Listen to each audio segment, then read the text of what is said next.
Hello, I'm Claire from Trail Running TV and I'm at the Montane Spine Race 2017 with Raj Mahapatra from the National Ankylosing Spondylitis Society. So Raj, Yes. What is your association with the Spine Race and what is AS? Okay, so the NAS, the National Ankylosing Spondylitis Society, is the official charity partner for the Spine Race.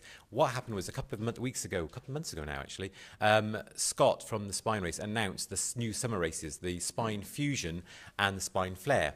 And I have AS, I am an ultra runner, and I read about this and I thought, hang on a second, how does he not know about ankylosing spondylitis? He must know about ankylosing spondylitis. Because it's a spinal thing. Because it's a spinal thing. Called the spine, yeah? Absolutely. But also, the ankylosing spondylitis leads to the fusion of the spine, and the pain associated with the whole process is called a flare. So to have a race called the Spine Fusion and the Spine Flare and not having associated with ankylosing spondylitis would be insane. That is insane. Yeah. So I contacted him and said, look, we should do something here.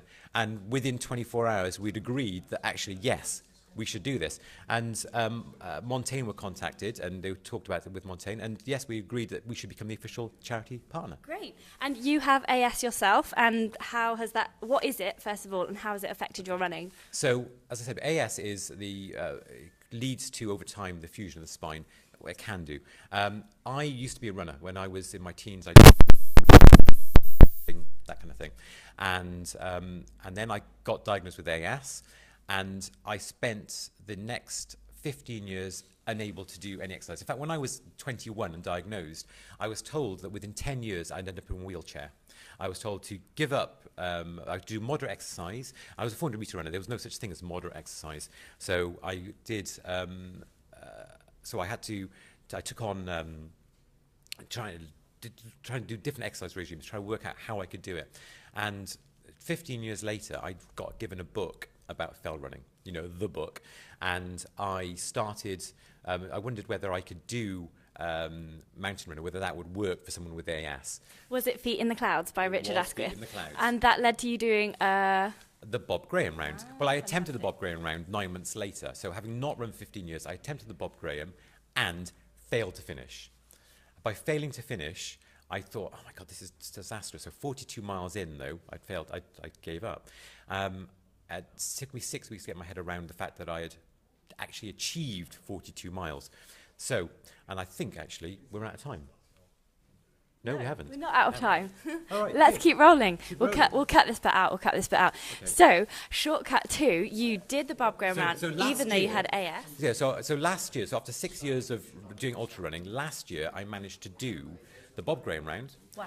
my second running of the Lakeland 100, Wow. and on top of that, last year I ran every single day, a minimum of 40 minutes a day. Wow, that's amazing. Yeah, and what this demonstrates to me is that we as NAS say that everyone with AS should exercise daily. And, you know, and they should always push themselves a little bit more than they, on a bad day, a little bit more than they think they're comfortable with doing. On a good day, a little bit less than they're capable of doing. And to have that balance, get that balance right, in order to maintain body movement, in order to maintain, you know, full functionality of the spine, effectively. So you're doing the event in the summer. So this summer, I'm doing the full spine fusion. Great. Obviously, I don't want to get spine fusion, Yeah. but doing full spine fusion, that's 268 miles, and which I think is 1.5 Everests. Wow.